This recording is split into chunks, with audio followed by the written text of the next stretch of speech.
We're going to discuss Hyperliquid. It's been a market that has drawn so much attention over the course of the last, kind of month or so, with the way that the airdrop happened, the sort of the totals involved in the airdrop, the way the price action went post airdrop, which again has caught a lot of people off guard, especially when we consider the impact of airdrops on this space previously, and then obviously what we've seen kind of in the aftermath. And I've been basically just baiting people on Twitter because it's been great to do so, because people that are either owning Hyperliquid or have made it their personality over the last month, which is fucking insane to begin with, they're not used to price going down. And this is actually a patch of time in which I believe hype is going to head down, despite my very bullish kind of plans for 2025.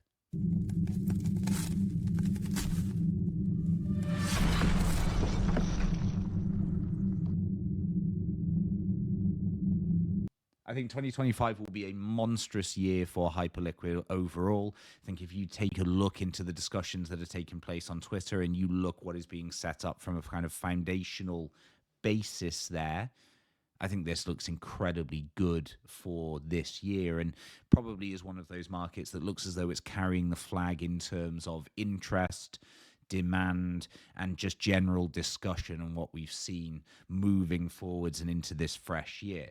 But I think in the short term, price is going to go lower, and I think it's probably going to go lower than most people expect. And there are a couple of reasons for that. I think that looking at funding rates and just looking at my open short position and the amount that I've been paid in funding already, just having this position open for the last 72 hours, there's still a lot of long interest on hype, and quite rightly so. This market has been up only. It has been moving up and to the right the entire time.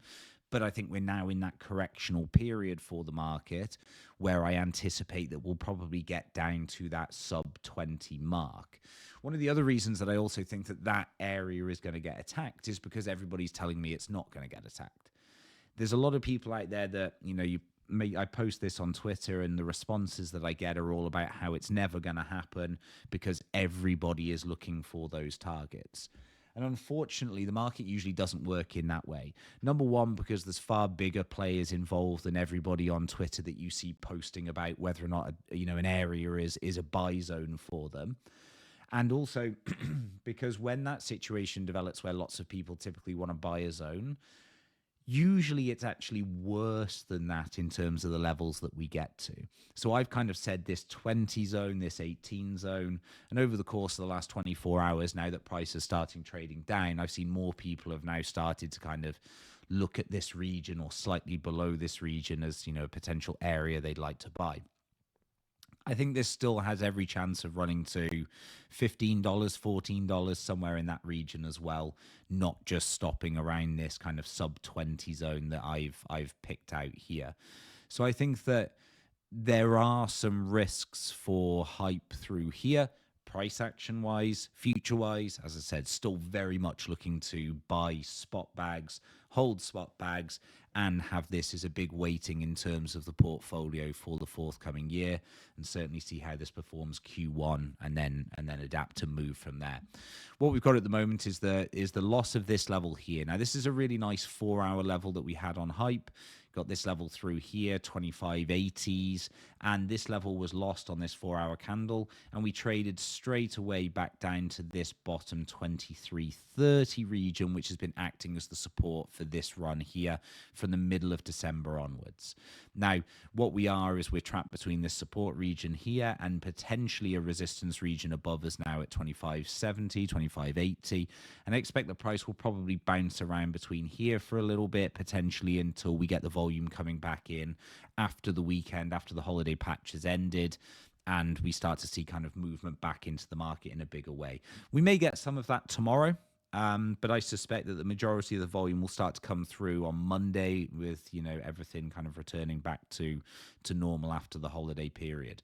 If 23 breaks, then I think it's going to move through to the 20 region. I think it will take the lows. And basically what I'm looking for is I'm looking for it to tap down here into this demand zone.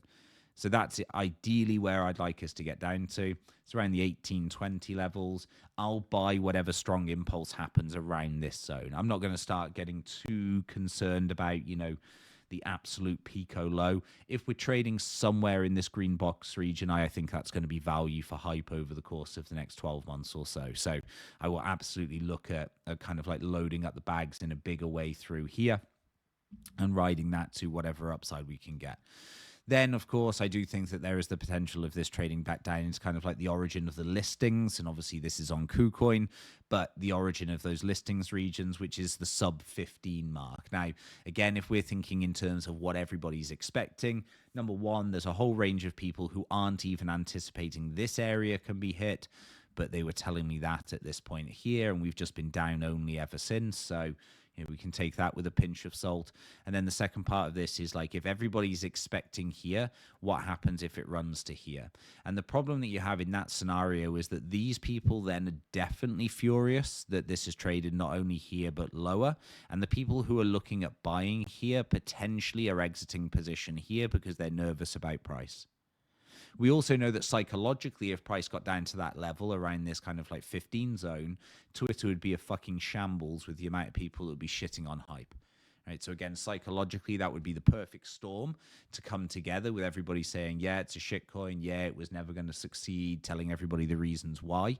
Right? And that would be the perfect buying opportunity. So I would love to see it trading more aggressively. I'd love to see us back down to this $15 zone because I think that that feels right in terms of the TA, feels right in terms of the psychological mix, and it feels as though it would fuck two people up, the holders, and then secondly, those people who wanted the $20 buys and then potentially can't stomach that drawdown, 30% drawdown below, to be able to hold through the 15 region. So that's the area I'd love to see us get to.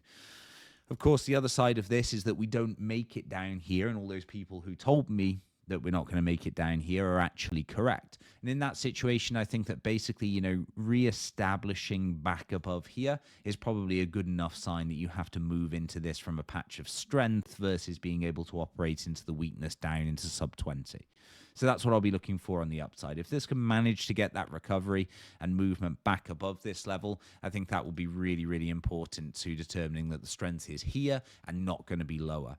We also had a lovely level on the hourly, which I was referring to in the tweets that I was sending, which was basically through here, which is where I started off the short position for this. He had a lovely little hourly resistance zone here, and Hype was having a really difficult time actually breaking through this.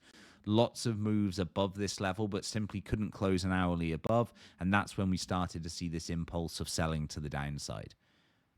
Looking for $15. If I don't get it, I'm happy to be a buyer elsewhere. I'm still incredibly bullish on Hyperliquid, and I want to be a buyer as much as possible. I just want the best possible price, and I think I've got a pretty good shot of getting it.